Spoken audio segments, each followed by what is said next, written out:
What does a $37 billion coffee company have to do with your dental practice? A $37 billion company, Starbucks, almost didn't make it. And the decision that saved them, it's the same one sitting in front of you right now. Let's talk. Why does it feel like no matter how hard you work, your numbers won't budge?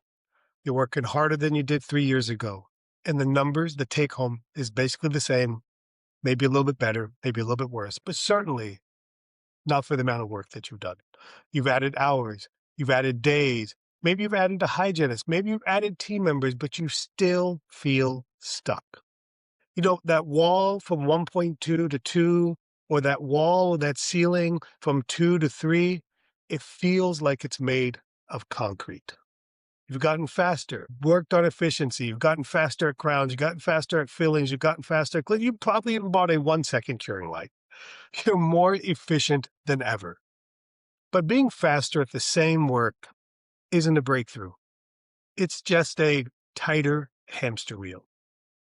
You didn't hit a ceilings on skills. You've hit a menus ceiling. So what do crowns, fillings, cleanings, and veneers all have in common from a business standpoint? They feel like variety, but they're all the same revenue category: restorative and preventative. I've been singing this message for nearly 15 years, and it feels like it's the same message over and over again. Different procedures equals, but with the same business architecture. It's like Starbucks selling 47 different kinds of coffees. It feels like that sometimes. Lattes, mochas, cold brew, nitro brew, whatever it is. It's still just coffee. And it only appeals to people who are looking for just coffee. So you think you have a diversified practice, but the reality is you don't. You have 47 flavors of the same thing. So what are you actually losing by staying where you are? You know, the implant patient that you sent down the street, they trusted you and you sent them away. Tell me what that says to the patient. You didn't survive dental school to do the same 5 procedures for 30 years.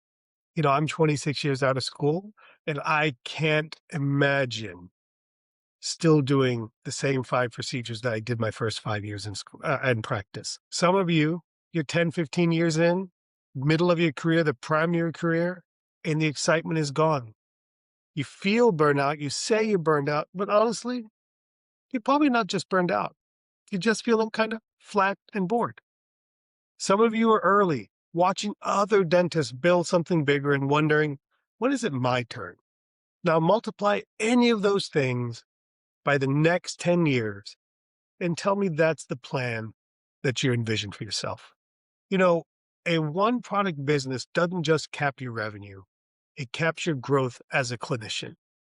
It caps the care you can offer for your patients. And eventually, it caps how much you even enjoy showing up. So why haven't you expanded yet? You know, nobody wants to be a beginner again. And when you've been an expert or when you're comfortable for 10, 15 years, I totally get it. But that's exactly what Howard Schultz faced at Starbucks. A coffee expert being told to sell sandwiches. And he almost said no. I get why you haven't expanded, but that discomfort that you're feeling, Howard Schultz felt the exact same thing, and he almost let it stop him. So what was Starbucks actually up against in 2003? 7,000 stores, no question, the undisputed king of coffee, the best in the world at one thing. You know, that worked until that moment. But they were watching customers walk out the door every single morning, not for a better coffee, but for breakfast. And they started noticing that McDonald's was eating at their traffic. This was when McDonald's started McCafé. Now McDonald's offered not just coffee, maybe it was inferior coffee, but at the same time, I could go to McDonald's, get my coffee. Maybe it's good, maybe it's not as good. Hard to tell the difference. Put enough sugar in it, doesn't matter anyway. But now I can get my breakfast too. Starbucks had a traffic problem disguised as a loyalty problem. Customers loved Starbucks coffee, but they needed and wanted breakfast, and Starbucks simply didn't have it. They weren't losing to better coffee, they were losing to a broader menu. Does any of this sound familiar? Your patients love you. Your Google reviews are 5 stars. You're doing everything right. But yet you're still allowing cases worth thousands of dollars to walk out your door to the specialist down the street, or worse, to dentists like me down the street. And it's not because they're better than you. It's simply because they chose to offer more than you. You're not losing patients to better dentists. You're losing cases to a broader menu. That's exactly where Starbucks was in 2003. Honestly, it's exactly where I was in 2008. So what happens when Starbucks finally tested the sandwich? In 2003, they tested breakfast sandwiches in selected stores. Adults hated it. He said that the burnt cheese smell was ruining the coffee experience. I can understand. But number one, you shouldn't be burning cheese when you make coffee, but different story. But the data was crystal clear. The customers were leaving for McDonald's for breakfast every morning. He had to choose: protect the coffee purist identity or follow where the customer's going. He ended up following the data. Schultz didn't lose customers to better coffee. He lost them to a broader menu. Does that sound familiar to you? Now, let me put this back in dental terms. This is where dental implants come in. Every single month, 1, 2, 3, maybe tens of cases, you're sending them out the door. Over time, those patients are going to find a different dentist who can do it all in one office. You may not notice it or feel it at first, but 1 year, 2 years, 3 years down the road, everybody else is passing you and things are standing still or getting worse in your own practice. I say this not to be scary, but to share with you where I was in my own practice. So what does it look like in a dental practice? Let me show you. I share one with you. The true story. Dentist I work with. She came to us in 2021 and took our tooth replacement therapy, our beginner implant training. It's where we teach you how to take out teeth, do socket preservation, and use guided implant dentistry to have a safe start at implant dentistry. By 2022, 1 year after taking the training, she had done $160,000 in implant production. It was 11% of her total production that year.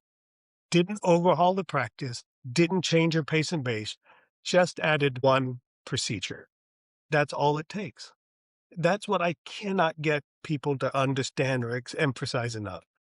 And she wasn't some surgical prodigy. She was a general dentist in small town America doing bread and butter dentistry who decided to test one new thing: guided, digital, with a team workflow beside her and a community of 3D dentists backing her up.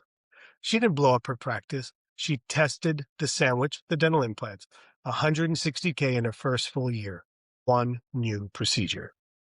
So what's TRT and why is it the sandwich test? Tooth replacement therapy. It's guided digital single implants integrated into your single existing workflow and extraction with grafting. Same patients, same building, same team, just a new category. Not a separate business, not a 5-year residency, a category addition. TRT is your sandwich test. Tooth replacement therapy, guided, safe implant dentistry. Same practice, same team, same patients, new category. So what happens when the sandwich works, but you stop there? Starbucks proved that sandwiches sold, so they added sandwiches to all their stores. But for years, there was just still an add-on. Coffee was still 90% of their revenue. They tested the category, but they hadn't committed to it all the way. Sound familiar? For many of you, you're like, hey, I'm already placing implants. I'm doing 2, 3, 4, 5, 7, 8 a month. You've proven the model, but honestly, you're treating it like a side dish in your practice. You're the dentist doing signals, maybe some grafting, but you haven't built it into a full menu. You proved you can do it. Now the question is whether you'll go all in. You tested the sandwich, it worked, but you're still running a coffee shop with a sandwich board out front. What happened to Starbucks when they stopped testing and went all in? 2012. Starbucks acquired La Boulange, sorry if I said that incorrect, bakery in Tivana, a $620 million acquisition. They didn't just add sandwich. They acquired an entire product category. Now they added teas. Now think about this. For those of you that don't love coffee but love teas, would you ever go to Starbucks back into the early 2000s? No, they were a coffee company. So now they added a new complete buyer to come to their store. And on top of that, that person can probably get a sandwich too. Food is now 20% of Starbucks revenue, 7 to 10 billion. And more importantly, it increased their average spend per customer by 25%. Now, that 20% of revenue, that 25% average ticket, same stores, same baristas, same locations, they just expanded the menu. So they spent $620 million to do what you can do with a 5-day training. They expanded the menu. So what happened when that dentist I referenced earlier stopped testing and expanded? After guided singles proved out, she added sinus grafted and full arch in 2024. In 2022, remember, she did $160K in implant revenue. In 2025, end of this last year, $1.3 million in implant and surgical revenue. 8x the growth, same building, same patients, same chair, same bread and butter dentist who stepped out of the comfort zone. Now, of course, there's some business training, there's some team training, there's a community that goes with it, but it's the same dentist. What's even more important, what's hidden in this story, went from 11% of her production to 77% of her production implant and surgical. It's not a side dish anymore, it's the main course.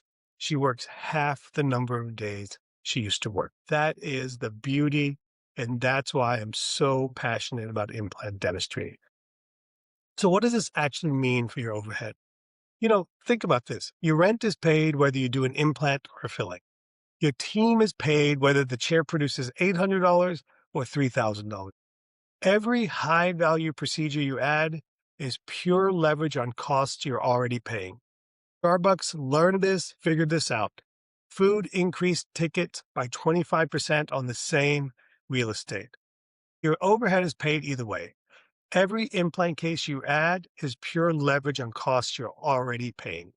That's not math, that's growth. Now, what would have happened if Howard Schultz said no to sandwiches way back when? In 2007, 2008, Starbucks stock dropped 80%. They closed 600 stores. They nearly went under. That food revenue that they almost didn't build as part of what kept them alive is what kept them alive. There wasn't a sudden crisis. It was a slow fade that almost became permanent. So what's the dental version of all of this? It's not a dramatic that I'm going to close my store. It's worse. It's the invisible. Your practice plateaus, your overhead creeps, your margins, not your clinical margins, your operating margins shrink. You're not failing, you're fading. And every year you wait, that ceiling gets a little lower. You won't close 600 stores. It's worse than that.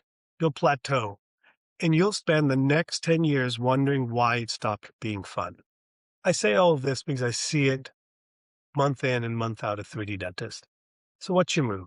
If you haven't started placing implants, tooth replacement therapy at 3D Dentist is your first move.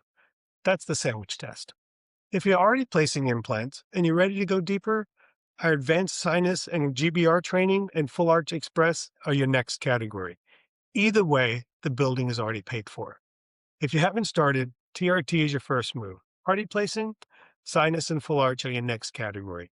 Remember, growth is exponential and the margins on it are amazing. It's why I love implant dentistry. It's why it's changed my practice and it's changed my life. And I'd love to do it for you too. We train only 100 dentists per year. I work with them side by side. Why don't you be one of those 100 dentists?